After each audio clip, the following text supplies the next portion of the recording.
Hello बच्चों, सभी को नमस्कार। एक बार फिर से स्वागत है सभी का। बच्चों स्टार्ट कर रहे हैं चैप्टर नंबर 16 आपकी गणित का, कक्षा 11वां की गणित का चैप्टर नंबर 16। नाम है चैप्टर का प्रायिकता।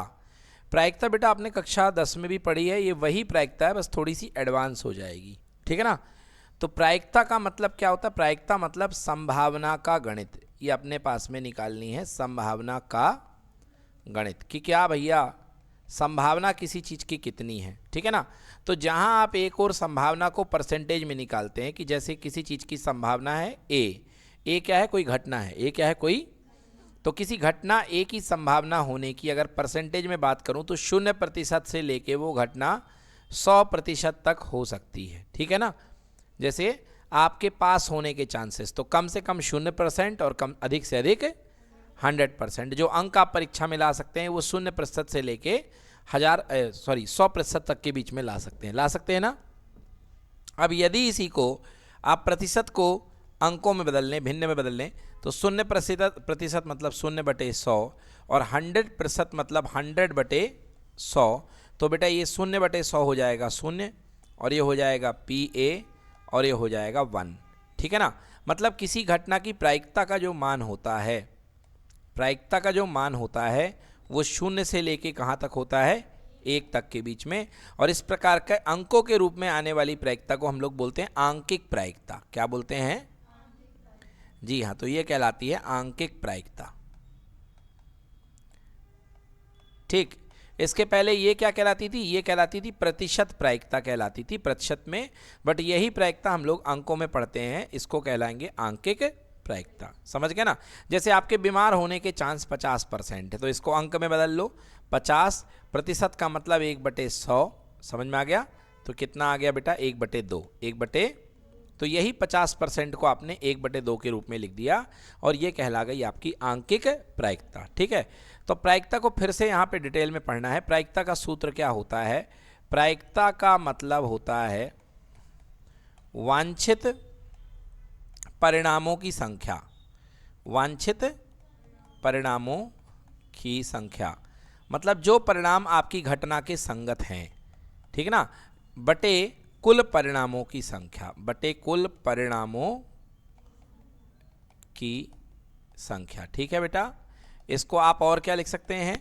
मान लीजिए आप किसी घटना ए की प्रायिकता निकाल रहे हैं, आपके पास कोई घटना है ए और उसकी प्रायिकता आप निकाल रहे हैं, तो आप लिखेंगे यहाँ पे PA बराबर होगा NA/NS। ये प्रायिकता का सूत्र है, कक्षा 10वीं में आपने पढ़ा था।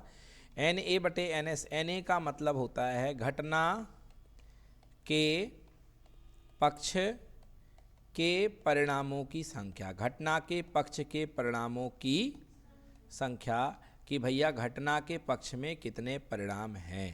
पहली बात बोलो, ठीक है। घटना के पक्ष के परिणामों की संख्या बटे NS का मतलब हो गया कुल परिणामों की संख्या, कुल परिणामों की संख्या, ठीक है। कुल परिणामों की संख्या।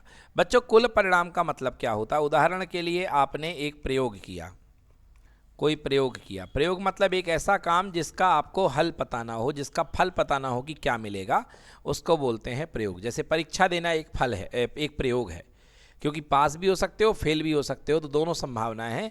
तो ऐसी चीज़ जिसका कोई फिक्स आंसर ना हो उसको क्या बोलते हैं? प्रयोग। तो आपने एक प्रयोग किया, प्रयोग में आपने पासे को फेंका, पासे को फेंकना, ये एक प्रयोग है, ठीक है बेटा।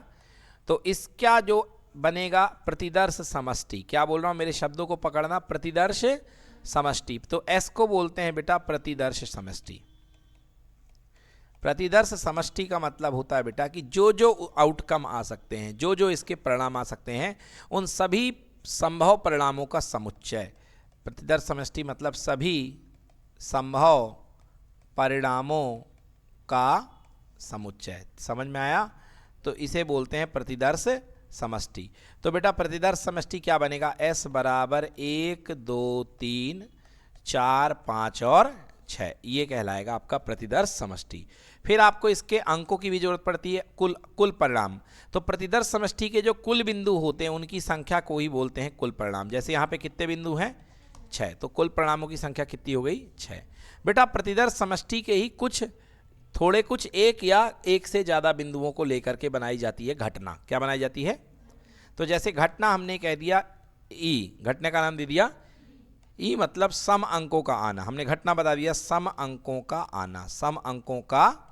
तो भैया सम अंक क्या हो जाएंगे घटना में, देखिए यहाँ पे ई बराबर हो जाएगा बेटा, सम अंक में 2 है, 4 है और कौन है, 6 है। तो ये बन गई एक घटना 2 4 6। बोलो क्लियर है, ठीक है ना। और एन ई, तो इस घटना में परिणामों की संख्या कितनी है, 3। कितनी है, 3। तो सम अंकों के आने के लिए 3 बिंदु हैं, कुल बिंदु 6 हैं। तो इस प्रकार यहाँ पे यदि प्रायिकता निकालना है आपको, तो आपका फाइनल आंसर बनेगा N E upon N S बराबर 3/6 अर्थात 1/2। ठीक है बेटा, आज की क्रियाकलाप में हमको 16.1 में केवल और केवल क्या बनाना है, प्रतिदर्श समष्टि बनाना है। प्रतिदर्श, एक सिक्के को 3 बार उछाला गया है तो प्रतिदर्श समष्टि बनाइए। ये देखिए, एक सिक्के को 3 बार उछाला गया है तो हो सकता है पहले सिक्के में भी हेड आ जाए, दूसरे में भी हेड और तीसरे में भी हेड। समझ में आ गया। सिक्के के लिए जो सूत्र लगता है बच्चों याद रखिएगा, एनएस का सूत्र लगता है, बोलो 2 की पावर n, 2 की पावर n।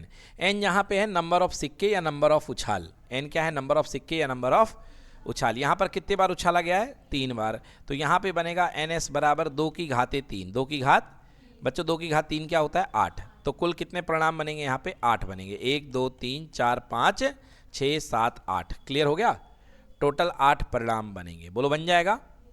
एक पासे को फेंका गया 2 बार। कितने बार फेंका गया है, 2 बार। तो देखिए यहाँ पे पासे के 6 आउटकम यहाँ और 6 आउटकम यहाँ। क्लियर हो गया। तो पहले हो सकता है 1,1 आ जाए, फिर 1,2। पहले वाले को फिक्स कर दिया, 1,3 1,4 1,5 और 1,6। फिर 2,1 2,2 2,3। इस तरीके से टोटल 36 आउटकम बनेंगे। कितने बनेंगे, 36। क्योंकि पहले पासे में भी 6 बिंदु हैं, बोलो हाँ, और दूसरे पासे में भी 6 बिंदु हैं। तो 6 गुणे 6 कितने हो गए, 36। क्लियर हो गया कि नहीं हुआ। पासे के लिए जो रूल चलेगा बच्चों, लिख लो 6 की पावर n। सिक्के के लिए क्या चलता था, 2 की पावर n, और पासे के लिए चलेगा 6 की पावर n। एक सिक्का 4 बार उछाला गया, मतलब बच्चों 2 की पावर 4, यानी कि टोटल 16 बनेंगे। क्या बनेंगे, ये देखिए इस तरीके से 16 आउटकम बना लीजिए।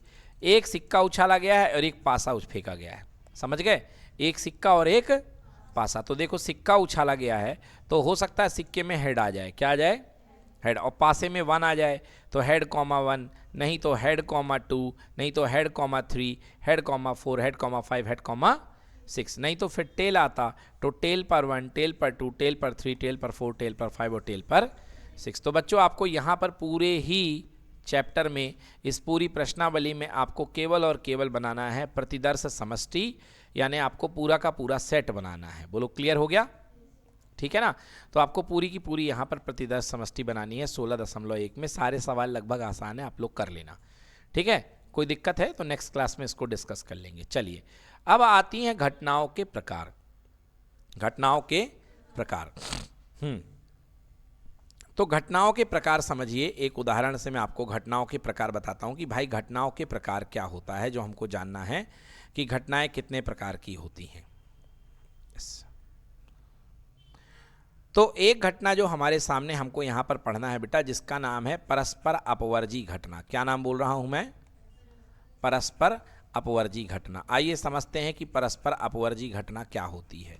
जैसे आपके पास में सिक्के पासा फेंकने की घटना है, 1 2 3 4 5 और 6।